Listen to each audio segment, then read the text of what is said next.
ought to be in pictures. You're wonderful to see. You ought to be in Welcome to pictures. Deep Dive Movie Reviews with my friend Steve Hackman and myself, James Marsh. This week we are talking James Cameron's Avatar: The Way of Water. Hey, but before we talk Avatar: The Way of Water, if you haven't already subscribed to Deep Dive Movie Reviews, it'd be a great favor to us if you went ahead and did so. Just hit that subscribe button. While you're there, go ahead and like it. And that way the algorithm allows it to get out to a wider audience. And just as a reminder, Deep Dive Movie Reviews does contain spoilers, so you have been warned. James, this is a big one. Let's talk James Cameron's Avatar 2, The Way of Water. Yeah, yes. So, I mean, this has the potential to break all records and become the biggest movie of all time as the sequel to the biggest movie of all time. 13 years later, set about a decade later, we find Jake Sully, and he is now full alien. He gave up his human body at the end of the last movie, and he has now got a family with Neytiri on Pandora amongst the forest-dwelling aliens. He's got a couple of sons of his own. They have a young daughter of their own. They've also adopted Kiri, which is the daughter of Sigourney Weaver's character, although she was dead, who has a strange connection with the world around her, but we'll get into that probably a little bit more later. There's also a human child called Spider, who was kind of abandoned on the island when all the humans left. Suffice to say that he is now an adolescent and one of the brood. Stuff happens when the Sky People, the humans, return to plunder Pandora once more, and a particular squad come gunning for Jake Sully, forcing them to up and leave the tribe and move to the other side of the island, where they bunker down. They move in with a new tribe of water-dwelling aliens, which opens up James Cameron's world to a whole new world under the water. Well, James, I mean, let's just get this right out of the way. This is visual eye candy. It's beautifully shot. The effects even supersede what we saw 12, 13 years ago with the original Avatar. It was stunningly wonderful to watch. It was 3 hours and 10 minutes of visual eye candy, which, in my opinion, others are going to differ with this, is just too much. I found myself getting antsy in my seat. The problem I found was this story is okay. The storyline is fine, but it's not anything wonderful. It's nothing marvelous. It's, if I'm honest, it really harkened back for me at my age. I remember we had in the 1970s these live action Saturday morning TV programs. They weren't animated. Like I said, they were live action. Land of the Lost, Ark 2. They were science fiction TV shows that were designed very low budget to, one, be exciting because they were sci-fi, but they were always trying to communicate a character education lesson or a moral lesson about taking care of the environment or racism, discrimination, and that kind of thing in a science fiction environment. This felt like I was watching one of these 1970s very basic storyline films that is very elementary, and it's very on the nose. I felt like they were trying to constantly giving me a public service announcement. This is how to be a better person. This is how we should be. This is how we should be acting. And it just felt like, again, like one of these 70s Saturday morning shows, except with about $1 gazillion in special effects thrown at it. That's my initial thought.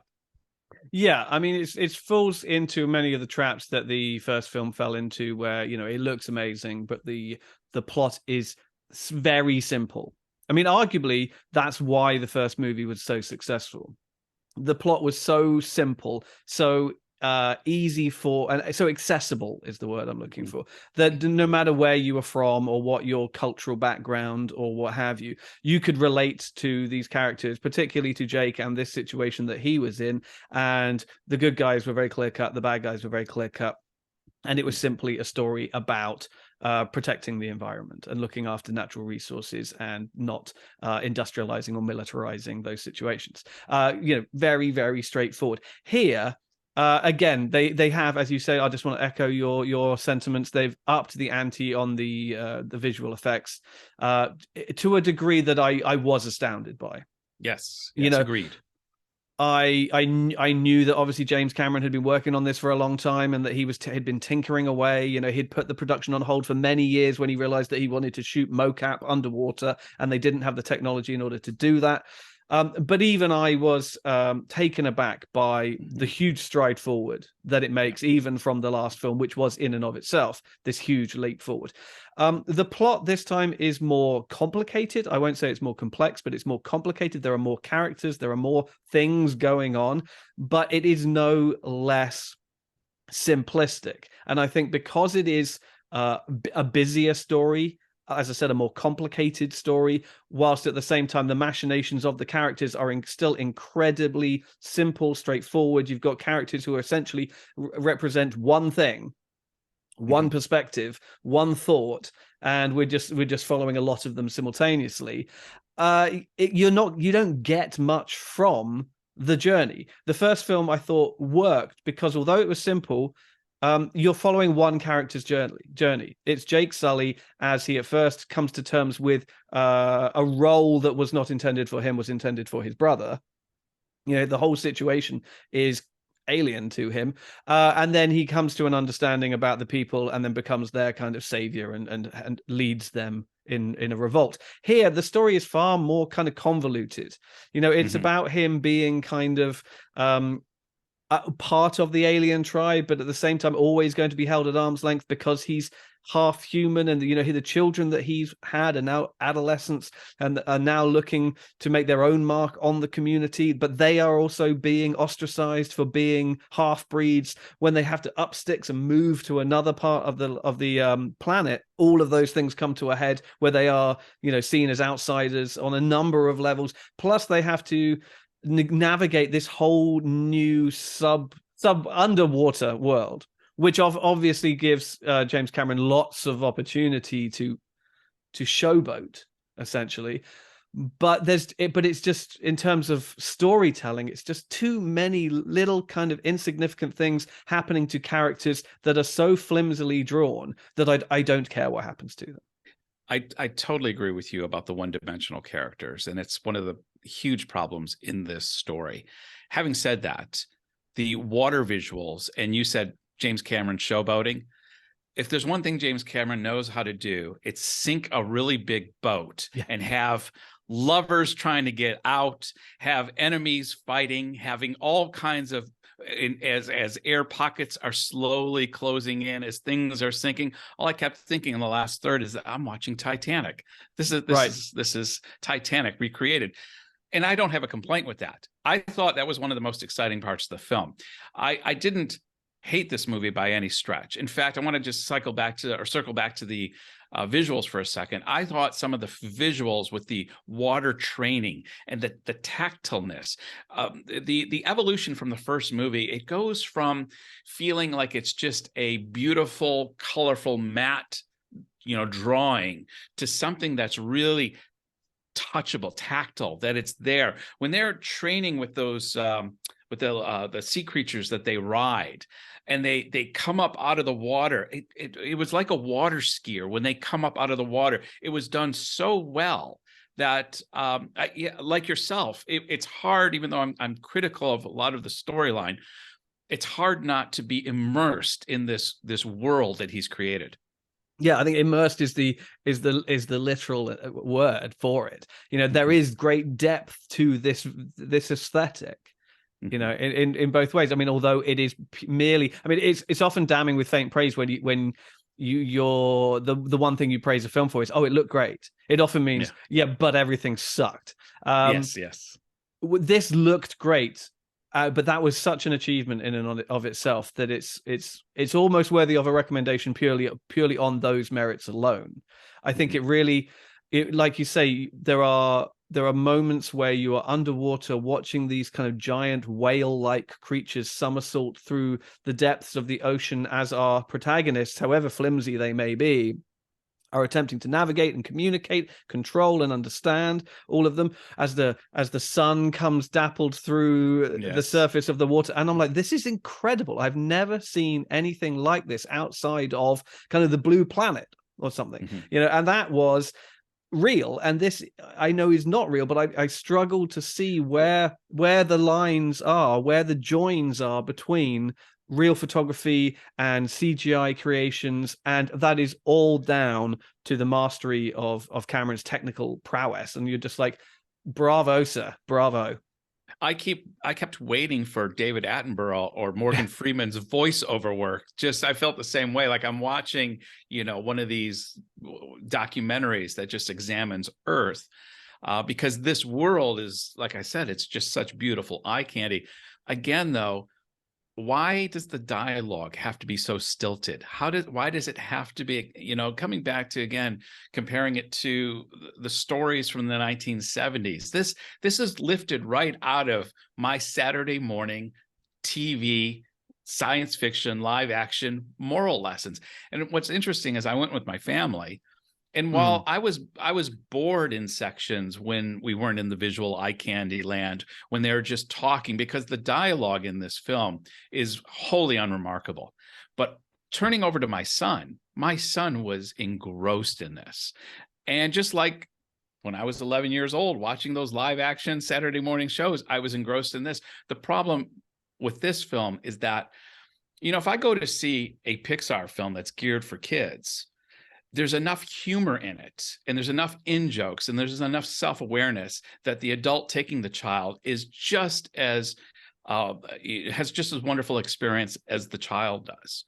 I felt in this like nothing is given to someone who, is not here just for the visual effects of this all. Like if I wanted to come and really have a great character-driven story, this is not going to be the film you're looking for. Yeah, it's very frustrating how kind of clunky and clumsy the script writing is, because I mean Cameron has always written his own screenplays, but if you think of the early movies that he wrote as well as directed, like the Terminator and Aliens and The Abyss, particularly Terminator 2, they are remembered for their quotable dialogue. Come with me if you want to live, or pretty much anything. I'll be back. Yeah, exactly. He came up with "I'll be back." Literally any line from Aliens, and all of the stuff so much stuff from Terminator 2 that was, that was quoted endlessly. And then something happened, and in Titanic, there were quotable lines of dialogue, but kind of tongue in cheek, because you kind of knew how dumb they really sounded in any other context. I'm flying, Jack, I'm flying, and I'm king of the world, and all this kind of stuff. That's not good dialogue. It was just sold in the moment. And then Avatar was even more guilty of that. So something happened at some point where obviously his films have always been visually driven, where that side of the project for him just completely took over, and he cared not anymore about the script being anything more than just a vessel in order to propel the visuals forward. And it's interesting that you brought up that the finale, which does take place on sort of a sinking ship, and how reminiscent it is of obviously Titanic and The Abyss, and the corridors and gangplanks and everything look essentially like the base from Aliens. Just imagine that sinking in the water. The corridor, the visual aesthetic is so sort of quintessentially James Cameron, that on the one hand you're like, oh, it's great, I can spot his work a mile off, but on the other hand you're like, yes, but why must it always look the same? Why, when he is being so imaginative, so creative in other areas, creating all of these animals, these creatures, these underground worlds, how we interact with them, the symbiosis of, man, for want of a better word, and nature. And yet when it comes to an action sequence, or a finale at least, he's just like, okay, people stuck in a structure that's sinking. And you're like, really, again? Okay, fine. But and he makes it exciting, but you can't help but feel that he's kind of just aping himself to some degree. And that is what I found sort of most frustrating about that side of the story, is just, after you've come so far and created so much, really, we're just having people trapped in a sinking ship again. It was annoying. Well, it's interesting, you were in the showing right after I came out of the cinema, and we chatted for a minute, and you and a couple of our other critic friends were saying, no spoilers, no spoilers. And all I kept thinking after I walked away from you was, there's nothing to spoil. Like, I could have told you the whole ending, and you wouldn't have thought, oh, shoot, I didn't see that coming. It's all very paint by numbers, and I think Cameron's fallen into what George Lucas did when he did the episodes 1, 2, and 3. There's just, whether comic book creators or filmmakers, there are some folk that are just, their concentration is the visual aesthetics. I know comic book lovers have told me they don't care so much as the story, it's the visualness that they resonate with, where I'm the complete opposite. Of course, I want the visuals to look good, but the story has to be rock solid for me to really give it a thumbs up. And I felt like that's where George Lucas went with especially with episodes 1, 2, and 3, when he said, I'm going to do it myself and I'm going to direct it. It's like, okay, we can have 10,000 flying things. Oh, isn't that cool? Isn't that cool? Isn't that cool? But you got to have people saying interesting things to one another. If they're not saying interesting things to one another, you're going to lose people like me, because I quickly get bored. Well, that's what so many people so quickly forget, is that Empire Strikes Back and Return of the Jedi were not neither of them which was directed by George Lucas, and they were also largely written by other people like Lawrence Kasdan, Yes. and they were the episodes in which the story was really kind of thrashed out and made more interesting. The story of the first film is incredibly simplistic, really. And I found this was similar to that, and also similar to the Matrix movies. In both cases, they've made like one movie that creates a whole brand new world and has done very, very well. And so they're like, right, now make more. And they're like, okay, well, I kind of have some kind of idea of where I want it all to go. And when they do, it kind of very quickly unravels and very quickly gets away from them in terms of the story it's trying to tell. I mean, I was watching this film, and on the one hand, you're thinking, they're trying really hard to make enough story for this second film, and already it's starting to recycle story beats from the first film, which were in and of themselves pretty straightforward. It does a lot of the same things, but just in a different setting or with different characters. And so you're like, oh, okay, fine, but really, you want to do 3 more of these after that? I mean, how many more different tribes is Jake and his family gonna ingratiate themselves with, only to have the entire tribe massacred, and they'll have to leave and go to another tribe again before they say, you know what, Jake, fuck off. But get out of Pandora. You get back to where you came from. You're nothing but trouble, because already the story is just going in circles. Well, and they're running up against something I considered was the fact that, as beautiful as Pandora is, it's limited in its storytelling abilities unless you really open it up somewhere. Because, you hear people often say, I wish I lived in Pandora. No, you don't. You'd be there. It's a great place to visit for a week. There's no shopping malls, no cinemas, no museums. The average person that is going to see this is not going to want to spend a great deal of time in Pandora, because it is an undeveloped rural area. It is stunningly gorgeous, and it's wonderful to look at for a while, but they're going to have to drill deeper to find stories in this planet.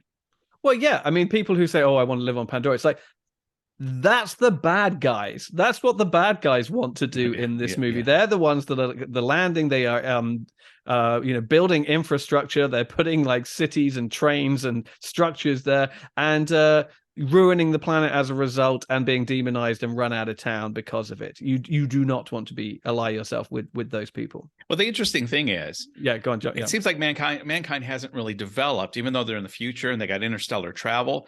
We're already at the cusp, although we've still got a long way to go at our technology level, where we're trying to develop clean energy. We are trying to be respectful of the planet. There is a growing body within our planet that sees the excesses that Avatar likes to highlight.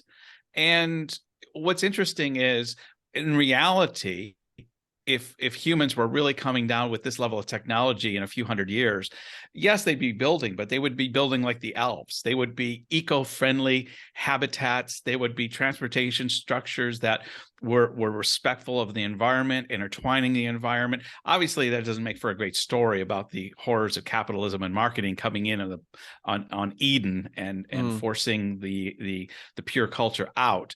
I don't know where I was going to go with that, but yeah, it's interesting because the other main sort of part of the story is, Jake Sully as a father and how he deals with his children, and more just how the children navigate through this world themselves, because they are, for want of a better expression, mixed race kids, who are then displaced from the tribe that they are mixed race with to a completely different tribe. And you feel that you're kind of losing focus again on a whole nother level there, because if you want to start telling a story about different tribes of people being forced to live together and struggling to get along, you've already got the different tribes of the planet.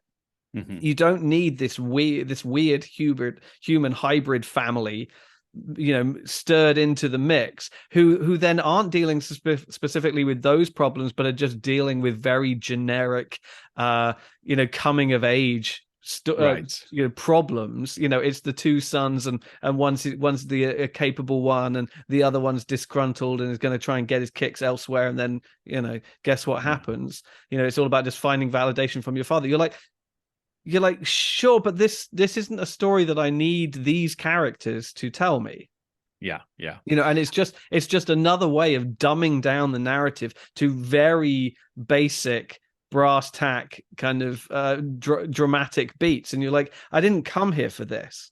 No, it's very paint by numbers. And there's one other element that's missing in this movie that would have helped it in loads, is throwing a little humor in there. I mean, I think there was like 3 or 4 attempts at a joke. There's one that I think kind of landed, but by and large, and again, going back to my reference to going to a Pixar movie, when you go to a Pixar movie, I might go because I'm taking my kid, but there's going to be a lot of good humor in it, even for an adult. And I'm thinking, how are they able to have this environment and this story for 3 hours? And there was nothing that was funny in it, by and large. Yeah, it is a shame, because again, if you look back on Cameron's previous work, he is capable of that. I mean, Aliens has a very witty script. It's a lot to do with the actors, and the performances. But even Terminator 2 as well. And True Lies is a comedy. First and foremost. So, that has happened. The thing that frustrates me a lot is that coming into this, you were like, if you were giving Cameron the benefit of the doubt, you're like, he's good at sequels. This is going to be okay because he's good at sequels. You look at Aliens, look at Terminator 2. He's done this. He knows how to take a premise and blow it up into something completely different. Both of those films, I don't need to spell out how they improved upon their originals or expanded on the originals, but they justified the existence of a sequel.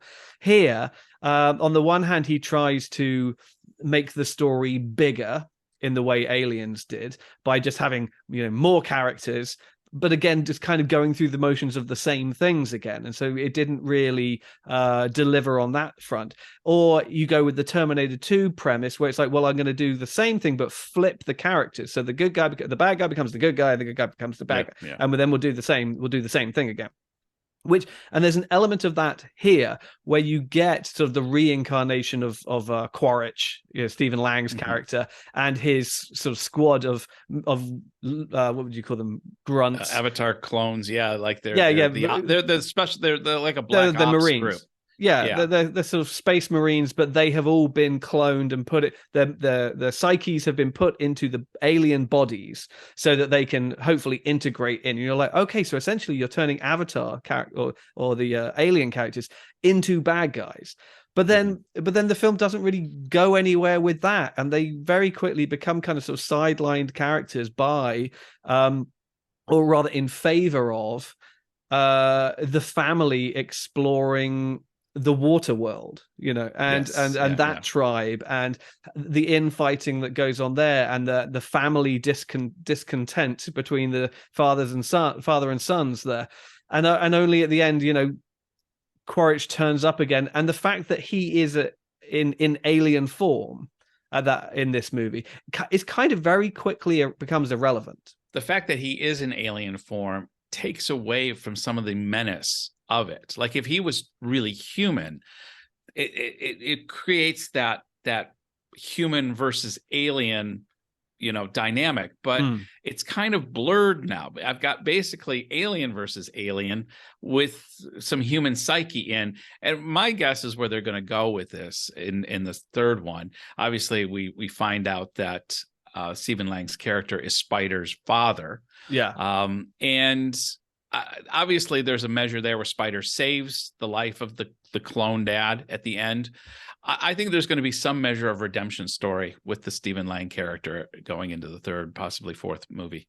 Yeah, it kind of has to go that way, doesn't it? Because Cameron's already said that he wants Stephen Lang essentially to play the villain in all the movies. And you're like, well, it only really works if it becomes a kind of redemption arc, or if it becomes something a bit like Agent Smith in the Matrix movies. That very quickly they had to completely reinvent that character every time. I mean, because I just want to go back to this point, is that by making the villains quote unquote aliens this time, it was supposed to kind of mix things up a bit by making them therefore more relatable to the other aliens, so that they could integrate, which they don't really do at any point, or that you might have had the aliens think twice before labeling them as bad guys, because they could sort of see themselves in them a little bit more, and the enemies could become more relatable that way. But none of that happens.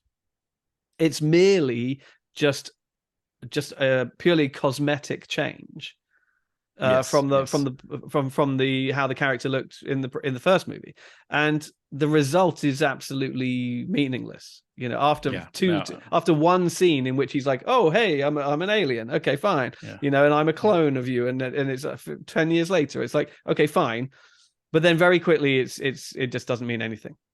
They go through, they jump through one or two of the same hoops that Jake had to go through last time, like learning how to tame one of those flying beasts and things like that. But other than that, it's totally meaningless. Well, and they never play with the idea that if the psyche of this human was really placed into this alien body, it's already been demonstrated that particularly this brand of human is extremely racist towards the I forget the name of the native population, the Pandorians. I'll just say the Pandorians. But could you imagine, really, if you're a hugely racist person, the Na'vi, thank you. Yeah. Yes. If you're a really racist person and you find yourself permanently in the body of the people that you despise so much, there's no element of the like inner conflict. Yeah. Yeah. Just yeah, that's a real missed opportunity. There's no sense that I've become trapped in the body of my enemy, kind of thing, or anything like that. Yeah, and there's no element there whatsoever. Yeah, or quest. And it's not like they didn't have the time to examine that. At 3 hours and 10 minutes, they had more than enough time. This is a bloated film that make sure you go to the bathroom before you start. Yeah, no, it is frustrating that, I mean, I have no problem with it being 3 hours, 10 minutes long if it warrants it, Hey, Lawrence of Arabia, give me a good long movie, Ben-Hur, but it has to legitimize the need for that. And I didn't sense that was the case here. No, by hour 2, they're kind of repeating sequences from hour 1, albeit in a slightly different setting, and certainly repeating stuff from the first film. And you're like, really? This is where you're going with that? I mean, there were a few things that I really did like. One of the few interactions I really liked was when the youngest son sort of runs off and then befriends this, the kind of the outcast whale, and I thought their relationship that they built there was one of the more interesting plot points in the whole story. But it kind of gets lost in the mix a little bit. Yeah, agreed. I thought the whale characters were one of the most interesting aspects of this film.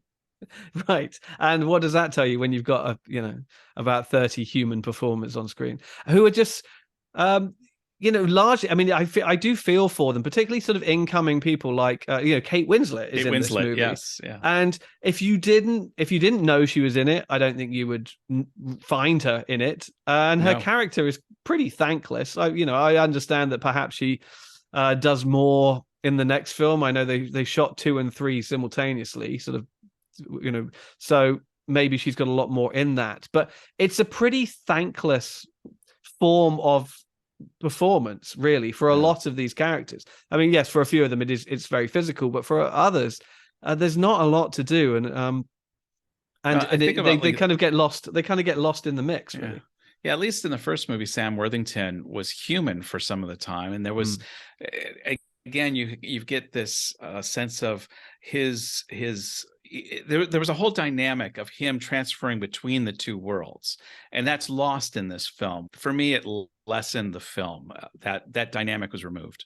Yeah, and especially when you take the remaining human characters and turn them into aliens as well. It's like it really, if everybody is an alien, then the journey is kind of lost. And there's no, the humans are so one-dimensional. I don't think there's one good human except possibly Jermaine Clement. And they have to make the Kiwi a nice guy, they have to make because Kiwis are nice guys, Sure, but didn't they make him American? I'm pretty sure his character is not a Kiwi in the movie, and he says but I don't think he's American. I don't think they designate what country. No, but he speaks with the guy he's with, like the ship captain, is an Australian, right? Yeah, and speaks with an Australian accent. Jermaine Clement, who we know has a Kiwi accent, speaks with an American accent. And says like 3 things, and that's all you see him, and you're like, okay. Again, I hope he pays off in future installments, because that was pretty thankless as well. Yeah, exactly. Because I like Jermaine Clement. It was good to see him in the film, but like you said, it's the characters are. I mean, the actors seem like secondary elements to the visual. What's going on visually in the film. So James, we've been talking about Avatar: The Way of Water for about 30 minutes now. It's time to score. What instrument are we going to use to score this film? Ooh. Is there a kind of MacGuffin in this one? I don't know. Gimpy finned whale creatures. Yes. I was trying to think of the name of those things. While James looks up the name of the whale, I'm just letting you all know that today's drink of choice is a gin soda. Is it now Lupa? No. It's a Tulkun. Tulkun. Yeah, so James, we're going to use the Tulkun, the whale-like creatures that can give, if they're hunted down, can give a juice from their brain or something that cures Alzheimer's or something, or it's anti-aging. Gives anti-aging properties. Right. So I think we have highlighted long and hard the narrative issues with this movie, and we have praised the visual elements of them. I think it should also be noted, I did see this movie in 3D IMAX HFR, high frame rates, which is a kind of controversial format where, instead of 24 frames, you've got like 60 or 90 or even 120 frames per second. So it gives that really kind of sort of super realistic image quality that almost looks like motion smoothing and almost looks like too real to be real, which I've not liked in the past. They did it in the Hobbit movies. Ang Lee does it in his last couple of movies, but here I felt it was the least inoffensive use of it yet, and I think it actually helped, because I think with a lot of 3D photography, when the camera's moving around, it blurs very easily, and I think here it really helped minimize that blurring effect, and you actually got sort of a higher degree of resolution from it, and I quickly forgot about the fact that it does kind of look slightly different and slightly weird and slightly too real, and really kind of got into it. So I think it's the best use of that format yet. I don't think I need it. I don't think it needs to exist, but it does exist, and I think this is the best use of it. And that did help the visuals look even better. And I think visually it is great, and I do appreciate that James Cameron is out there doing something that nobody else is doing, and he is building technology in order to realize his vision in a way that nobody else is. That said, I don't think I think he's really slipping as a storyteller. I didn't really find much of an emotional connection here. I found there were just too many ancillary, redundant characters, and I felt that the stories that they were telling were by and large pretty uninteresting, if not repetitive and just the same as before. So I'm kind of falling somewhere in the middle. I think the film, I mean, you already know, I think, if you want to see this movie or not. Right. I don't think this is going to win over a new audience. But I think if you did enjoy the first movie, go see this. You know, this is really up to the ante of the achievements of the first movie, if nothing else. So for that, I'm going to give it 3 slightly gimpy finned Tulkins out of 5, because it is quite the spectacle, even if it doesn't quite hold you narratively along the way. Yeah. You know, James, I'm going to be able to say everything you just said in just a few words, because I echo every word you said, even down to the same score, because I felt like I want to score this film on 2 levels. It is a filmmaking masterpiece. To not score this as a 5 in certain categories would be just an abomination. You just can't. It's visually gorgeous. And you're right, James Cameron. I want this film to do well, because I want James Cameron to continue bringing stories and films to life. You know, I want that to continue. So visually, I give it a 5. Narratively, storyline, everything I've said, 1.5, maybe something like that at best. So yes, right in the middle. I've got to give it a 3. 3 is always my recommendation to tell people, go see it. Absolutely. Go see Avatar 2, The Way with Water. And you will enjoy a lot of aspects. And particularly if you got kids, my 11-year-old did not want to see this film. I really had to bring him. Had you seen the first one? Had you seen the first one? Yes. Okay. And I think he was kind of forgotten it. I don't think it was something that of a recent. And so he was like, oh, and he was mesmerized. I mean, there were scenes where he was just so into it. And so as a parent, I would kept looking over at him and realizing that maybe there's large elements in this film that are not resonating with me, but they're resonating with him. And as a parent, that's fantastic. So go see it. Take your kids. You won't be disappointed. That's it for this time. Let us know in the comments what you thought of Avatar: The Way of Water.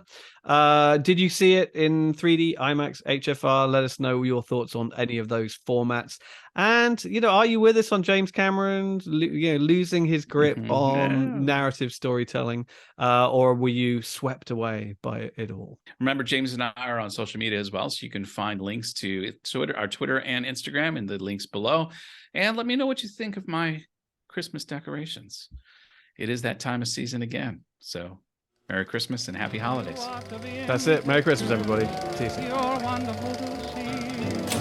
You ought to be in pictures. Oh, what a hit you would be.